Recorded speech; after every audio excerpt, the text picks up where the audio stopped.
বিরোধী আন্দোলন ফুসে ওঠে এবং তারা বিক্ষোভ মিছিল শুরু করে। তাদের মুখে হরেক রকম স্লোগান ভেসে ওঠে।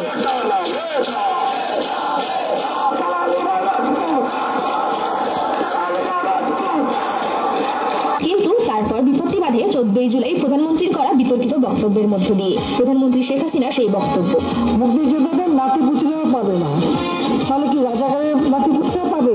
সেটা আমার প্রশ্ন, দেশবাসীর কাছে প্রশ্ন। তার এই বিতর্কিত বক্তব্যে ছাত্র জনতা ফুসে ওঠে এবং সেদিন রাতে বিক্ষোভ সমাবেশ করতে থাকে।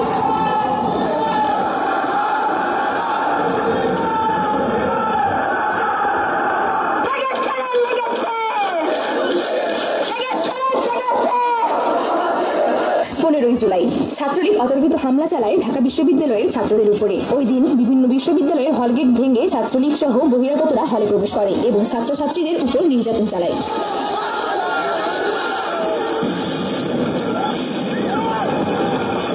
16 জুলাই ঢাকা, চট্টগ্রাম, রংপুরে আন্দোলনকারীদের উপর ক্ষমতাশীল দলের কর্মী এবং পুলিশ বাহিনী হামলা করে। গুলি খাইছে একটা।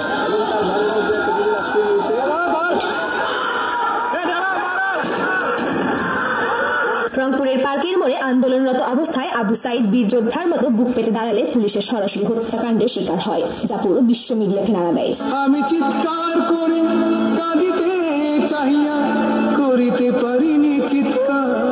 17 জুলাই ঢাকা, রাজশাহী এবং জাহাঙ্গীরনগর বিশ্ববিদ্যালয়ের ছাত্ররা নিহত আন্দোলনকারী ছাত্রদের উদ্দেশ্যে গাইবান্না জানাজা করেন এবং এর মধ্যেই পুলিশ এ সকল ছাত্রদের উপর আক্রমণ চালায়।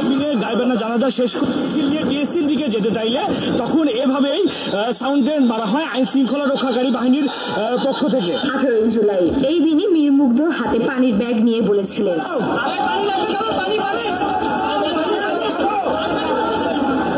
গুলি এসে তার মাথায় লাগে।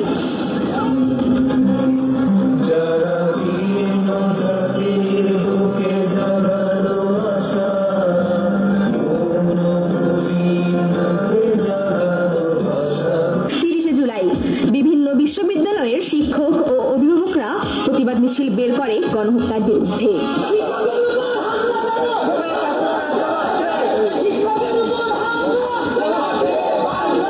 3 আগস্ট সমন্বয়করা এক দফা দাবি ঘোষণা করে। সব জেলা থেকে জনগণদের ঢাকায় আসার আহ্বান জানানো হয়।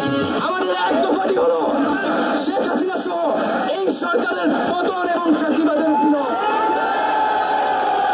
5 আগস্ট সর্বস্তরের মানুষ ঢাকায় প্রবেশ করা শুরু করে। এই দিনেই জনগণের তীব্র আন্দোলনে শেখ হাসিনা পদত্যাগ করে পালিয়ে যেতে বাধ্য হয়।